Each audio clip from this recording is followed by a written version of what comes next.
à tous, je suis Amélie et bienvenue. Je dirige la Fragrance Foundation depuis maintenant quelques mois. Et alors, qu'est-ce que la Fragrance Foundation? La Fragrance Foundation, c'est une association qui réunit tous les acteurs de la filière parfum pour partager, communiquer les savoir-faire, les talents, les secrets, les parfois, de la parfumerie auprès d'initiés. C'est aussi une industrie implantée en France qui réunit 165 000 collaborateurs, un réseau de professionnels bienveillants, engagés, qu'il faut animer. Et c'est un petit peu le propos de ces talks, c'est en 20 minutes découvrir un sujet, une personne, un parcours. Et aujourd'hui, quel parcours! Bonjour Kylian, comment allez-vous? Bonjour, pas mal. Alors, je vous présente Monsieur Kylian Hensey, qui est le fondateur de la marque Kylian Paris, qui a 13 ans maintenant. Eh Euh, oui, déjà. ouais, déjà, un bon gros bébé. Euh, alors, comment allez-vous déjà post-Covid, post-confinement? Comment va la vie d'un entrepreneur en parfumerie?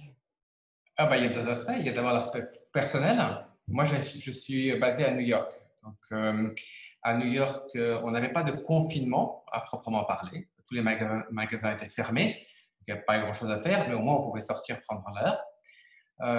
Et je suis rentré à Paris il y a une semaine, donc à peu près au début du déconfinement. Au fond, je n'ai pas bien vécu cette histoire de confinement.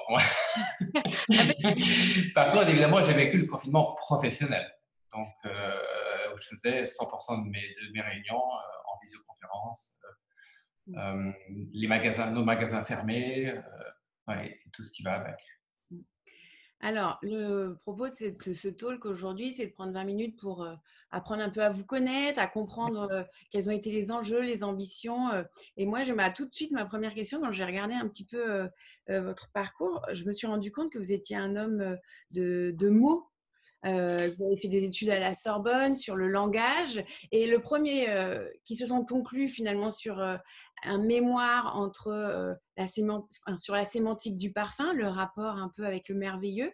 Euh, Déjà, la première question, c'est pourquoi ce pas de côté? Pourquoi le parfum euh, quand on est comme vous, issu d'une famille qui œuvre plutôt dans un domaine tout aussi prestigieux, mais bien différent? Alors, pour moi, c'était pas un pas de côté, c'était un pas en avant et un pas de géant. Parce qu'au fond, je ne savais pas très bien ce que je voulais faire. Ce que je savais, c'est que je ne voulais pas travailler pour la famille. Ça, je le savais. Mais quand je démarre ma 5e année au CELSA, au fond, je n'étais pas encore très clair. Je venais de faire un stage de 3 mois chez Kenzo Parfum. Et je dois dire que j'ai adoré le département communication publicitaire chez Kenzo. J'ai adoré l'équipe, j'ai adoré le produit. C'était l'époque où Kenzo avait fait le premier Kenzo, puis Parfum d'été, puis Kenzo pour hommes. Des pubs très originales. Il y avait il y a vraiment une ambiance très particulière chez Kenzo à l'époque. Et, euh, et les choses de la vie sont assez curieuses parce qu'au fond, j'aurais jamais dû écrire ce mémoire sur son parfum. Le directeur du CELSA est venu nous voir en début de 5e année, un peu inquiet parce que le ministère de la Culture envisageait de supprimer le diplôme de magistère. Et donc, nous, on se serait retrouvés finalement avec un Dépourvu. diplôme de Doug. Donc, c'était pas top d'avoir fait 5 ans et se retrouver avec un diplôme de 2 ans, au fond. Donc, il nous a demandé de soutenir, en parallèle de la 5e année, un mémoire de maîtrise pour au moins valider un diplôme Bac plus 4. Et la 5e année est une année courte. D'abord, l'université démarre en octobre et nous, on finissait en mars. Après ça, on finissait par 6 mois de stage. Donc, c'était une année très courte où on avait déjà, mais une année extrêmement chargée. Donc, ce mémoire de maîtrise, les gens regardaient un peu d'une manière comment je vais parer un peu au plus facile, quelque part. Et comme je venais de faire un stage chez Kenzo Parfum, je me suis dit, bon, autant prendre le monde du parfum. Au moins, j'ai déjà un peu de connaissances, j'ai un peu de matériel. Quand on travaille sur un mémoire de maîtrise à la Sorbonne, on doit démarrer un nouveau mémoire par une question laissée vacante par les mémoires précédents. Et la question qui revenait sans cesse sur le parfum, c'était comment parler d'un d'un sens pour lequel il n'y a pas de langage signifiant commun aux individus. Dans le sens où si je dis que votre pull est noir, a priori, moi japonais, moi américain, moi allemand, on va se mettre d'accord pour dire que noir est le qualificatif pour décrire la couleur de votre pull. En musique, on a ça également. Si je joue un Do au piano, le monde entier va dire que cette note, c'est Do. En parfum, on n'a pas enfin, on a ce vocabulaire, mais ce vocabulaire est accessible finalement qu'aux professionnels. Il y a 3000 matières premières, 3000 vocabulaires à apprendre, et il n'est pas disponible aux profanes. Et c'est ce travail-là, en fait, qui m'a intéressé. Et du coup, j'ai fait l'école 5e sens en parallèle de ma 5e année. Mais au départ, véritablement, pour comprendre le sujet de mon mémoire. Mais là, ça a été le coup de foudre. Le premier jour, première heure, où j'ai commencé à sentir des matières premières, j'ai su immédiatement que le parfum allait devenir mon monde. Oui. Et alors justement, parce que ensuite vous avez un parcours intéressant, prestigieux, même notamment pour le groupe L'Oréal, vous avez travaillé pour des très belles maisons. Qu'est-ce qui a été le déclic? Pourquoi un jour, comment vous êtes réveillé un matin en vous disant tiens, je vais lancer ma marque? Qu'est-ce qui vous a permis aussi de sauter le pas? En fait, je croyais plus en ce que je faisais. Donc, j'étais prêt à quitter le monde du parfum. Et je me souviens encore d'un rendez-vous avec une chasseuse de tête qui me dit « Mais vous savez, Kylian, moi, je vous vois très bien travailler dans le monde de la mode. » Quand on regarde mon CV, il n'y a pas de raison que j'aille travailler dans la mode. J'ai fait une école de parfumeur, j'ai été formé par Jacques Cavalier pendant 5 ans. J'ai été directeur de création sur des marques, à développer des parfums pour des hommes de la mode. Il n'y a aucune raison que j'abandonne en fait cette culture et cette connaissance que j'ai pour aller travailler dans un domaine où finalement je ne connaissais pas grand-chose. Mais en fait, quand j'y réfléchis, vous savez, lorsqu'on démarre dans une industrie, on démarre en regardant le passé, évidemment, on ne connaît pas le futur. Et la décade qui avait précédé la fin de mes études universitaires, donc la décade 85-95, quand on y réfléchit bien, c'est la plus jolie décade, la plus jolie décennie dans le monde du parfum. 85, c'est Poison chez Dior, Obsession chez Calvin Klein. Après ça, c'est Fahrenheit, Dune, Dolce Vita, Eternity, Escape, CK1. C'est tous les parfums de créateurs. C'est les Angels de Thierry Mugler, Jean-Paul Gaultier, Le Mal. Enfin, je peux en citer, mais c'est une profusion de créativité. Donc, qui n'a pas envie de travailler dans cette industrie? Mais après ça, 95-2005, c'était pas la décennie la plus heureuse en parfum. Et au fond, le parfum était devenu un produit qui n'était pas ce que j'avais en tête. Et un soir, je dînais au restaurant Baccarat à Paris. Et après le dîner, je suis passé par le musée Baccarat, qui est donc au même étage. Il n'est pas très grand, il est grand comme 2 fois mon bureau. Et il y avait une exposition sur un siècle de parfumerie Baccarat. Et quand j'ai vu ce qu'était la grande parfumerie du fin du 19e, début du 20e siècle, j'ai vraiment pris un coup en fait. Je suis resté 2 heures à tourner dans ce petit musée et tout d'un coup, c'est apparu comme une évidence qu'au fond, c'est ça ce que j'avais envie de faire. J'avais envie de recréer une parfumerie comme il en existait une il y a un siècle, mais évidemment composée, écrite, dessinée sur un registre contemporain. Oui, d'ailleurs, cette tension, cette dualité, on la retrouve bien dans l'univers de votre maison. Un côté lumière et ténèbres, un côté convention de l'extrême luxe et en même temps provoque ou goût de la fête assez prononcé. Oui, alors pour le coup, il n'y a pas de volonté de provoquer, vraiment pas. Chez moi, il n'y a jamais la volonté de provoquer, il y a la volonté un peu quand même. honnête. Mais oui, j'aime bien la fête.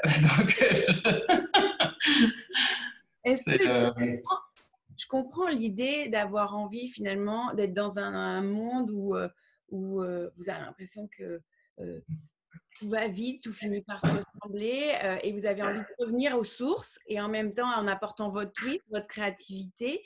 Est-ce que ce que vous aviez envie de faire, c'était vraiment revenir aux sources ou est-ce que c'était créer un vrai style de vie, un style de vie différent, un style de vie Kylian? Non, non. Un art de vivre. Non, vous savez, je parlais de ma décennie à travailler pour les maisons de parfum. À la fin, on arrivait à raconter des histoires qui devaient parler à la consommatrice à Osaka aussi bien qu'à la consommatrice à Dallas, que celle à Shanghai et celle à Bordeaux. Et c'est très compliqué de raconter des histoires compréhensibles dans toutes les cultures. Donc, on arrive à avoir des parfums qui s'appellent pour hommes, pour femmes, bleu, blanc, rouge. Et au fond, je trouvais que les grands noms du parfum, comme Poison, Opium, ou si je remonte en arrière, dans la nuit, Mm. en avion, enfin, il y avait en avion de carence, il y a tout un imaginaire qui se passe. Et donc, c'est cet imaginaire-là que qui avait été perdu. Et c'est la raison pour laquelle, lorsque moi je crée ma marque, je ne les appelle pas tubéreuses, lavande, Mm. parce que c'est pas ce que je voulais faire. Ce que je voulais, c'était raconter des histoires, un peu comme un metteur en scène, quelque part. Et d'ailleurs, je trouve cette métaphore de mon métier de rapprochement par rapport à un directeur, un réalisateur de cinéma très proche. Parce que je choisis un peu mes acteurs ou mes parfumeurs comme un réalisateur a choisi ses acteurs et ses actrices en fonction d'un script. Et le script, c'est l'histoire que je veux raconter et le nom qui est véritablement l'émanation de ce script. Euh, donc pour moi, l'objectif, c'est de raconter des histoires. C'est tout. Ben alors justement, parce que j'ai lu, le nom de mes parfums révèle l'émotion qu'il va provoquer. Alors, qu'est-ce que vous avez voulu provoquer quand vous imaginez Good Girl Gone Bad, par exemple? Alors, Good Girl Gone Bad, c'est une collection que j'ai appelée Dans le jardin du bien et du mal, qui était une collection métaphore du paradis perdu. Ce qui m'intéressait en fait dans la thématique du paradis perdu, c'était qu'au fond, on a tous les mêmes signes qui nous viennent en tête lorsqu'on pense au paradis perdu. On pense aux fruits défendus, on pense au serpent, on pense au péché originel. Donc c'est cette thématique-là, parce qu'elle est dans l'inconscient collectif, que je trouvais intéressant. Et olfactivement, ce qui me plaisait, c'était l'idée de travailler sur des parfums fruits défendus. Donc, c'était un moyen de travailler sur la sucrerie, quelque part, le fruité, le sucré, mais d'une manière moins évidente et en habillant le fruit d'épices, de bois, pour le rendre défendu, justement. Et Good Girl Gone Bad, c'est ni plus ni moins qu'une métaphore de Ève, la good girl créée par Dieu qui a succombé à la tentation. Mais justement, comment ça vous vient? Vous êtes en train de lire un livre ou comment un jour vous vous réveillez, vous vous dites j'ai envie de faire ça, j'ai envie de travailler sur le thème du paradis perdu. Qu'est-ce qui vous inspire? Alors, moi, je travaille avec des boards et ça, j'ai appris ça avec Alexander McQueen. Quand Alexander travaille, parce que j'ai travaillé pendant 3 ans avec Alexander McQueen, c'est moi qui lui ai créé son premier parfum, Kingdom. Et quand Alexandre travaille, enfin, il s'appelle Lee en vérité, mais quand Lee travaillait sur ses collections, il avait des boards au bureau, dans son studio, et il écrivait des mots, il punaisait des matériaux, des tissus, des images, et au fur et à mesure, ça construisait un univers. Et ben, c'est exactement comme ça que je travaille. En fait, j'avais plusieurs boards avec plusieurs histoires que je voulais raconter, et au fur et à mesure, j'enrichis les histoires de mots, de visuels. Et une fois que le board sursature d'informations, je commence à enlever tout ce qui ne me parle pas, tout ce que je trouve daté, tout ce que je trouve qui ne me touche pas au cœur et aux tripes. Et j'en garde une sorte de quintessence. Et puis je vois quelle est l'histoire dont j'ai envie d'explorer la thématique en ce moment. Ça se trouve, il y a des histoires qui sont intéressantes, mais je ne le sens pas pour aujourd'hui, alors je la garde peut-être pour une autre fois. Mm. Et donc, en l'occurrence, Good Girl Gone Bad, je l'ai lancé avec 3 parfums. Le premier s'appelait In the City of Sin. Donc, le jardin défendu d'hier, c'est la ville aujourd'hui. Good Girl Gone Bad, la métaphore de Ève. Et Forbidden Games, qui est donc l'interdiction d'aller goûter le fruit défendu. Et dans le parcours de création, donc vous créez un univers, vous imaginez un début d'histoire. Le parfumeur, il arrive à quel moment dans cette histoire? Le choix du parfumeur et le parfumeur même, l'interaction avec le parfumeur. Le parfumeur, il intervient quand l'histoire est posée. Et donc, je réfléchis à quel est le parfumeur qui va exprimer le mieux l'émotion que je recherche. Sachant que moi, je ne mets jamais des parfumeurs en compétition. C'est-à-dire qu'une fois que je choisis un parfumeur pour exprimer une émotion, Mm. je vais jusqu'au bout. Après ça, à la fin, si ça se trouve, bah, on n'y est jamais arrivé et il n'y a Ah. ni parfum ni histoire. Mais je mets jamais les parfumeurs en compétition. Et donc, Parce qu'en fait, je trouve que ça crée un climat qui n'est pas propice à la création libre. je comprends. Et donc, vous travaillez vraiment comme un metteur en scène qui choisit ses acteurs. Et ouais, c'est hyper intéressant. Et, Ouais. est-ce qu'il y a justement des parfums qui vous ont marqué plus longtemps que d'autres? Est-ce qu'il y a un parfum que vous avez mis 10 ans parce que vous ne trouviez pas le juste ton, la juste forme? Oui, il est toujours en cours. Le parfum de votre vie. Ouais. Euh, et au contraire, est-ce qu'il y a un autre parfum qui est tombé comme une évidence? C'est-à-dire, hop, vous avez dessiné le board, vous avez trouvé le parfumeur et j'exagère le trait, mais en quelques minutes, c'est C'est passé. rare, les choses arrivent rarement comme une évidence. On lance, ouais, il y a un parfum qu'on va lancer au mois d'octobre, qui est peut-être le parfum qui aurait dû s'imposer comme une évidence chez moi, sur un travail sur ma mémoire olfactive des chais de la maison NC. Celui-là arrive au mois d'octobre, 15 ans après le lancement. Je sais que tout le monde s'y attendait au lancement, il aura mis 15 ans. Mais justement, peut-être parce que c'est ce qu'il y a de plus perso, qu'il y a donc de plus dur, c'est peut-être Exactement. juste, Ouais. encore plus d'émotions. Ma dernière question, et après on va laisser les copains vous en poser. J'en ai reçu plein par mail et par WhatsApp, donc vous inquiétez pas, on peut tenir la journée. Ma dernière question, elle se tourne vers un monde qui se veut plus durable, en tout cas qui se pose des questions, qui cherche à consommer avec plus de conscience. Quand on regarde la façon dont vous avez imaginé votre maison, j'ai le sentiment que vous avez eu cette envie il y a 15 ans. Est-ce que c'était une vraie volonté de faire attention à la planète ou est-ce que c'était juste parce que vous vouliez créer un objet d'art et que par conséquent, on n'est pas dans la consommation? Les deux, en fait. Il se trouve que le parfum est, par essence, sans jeu de mots, un produit jetable. Qu'est-ce qu'on fait d'un flacon une fois qu'il est vide? Donc, on est dans le produit jetable. Et moi, j'avais mis tellement de travail artisanal dans le flacon que je trouvais impensable qu'on puisse jeter ce flacon.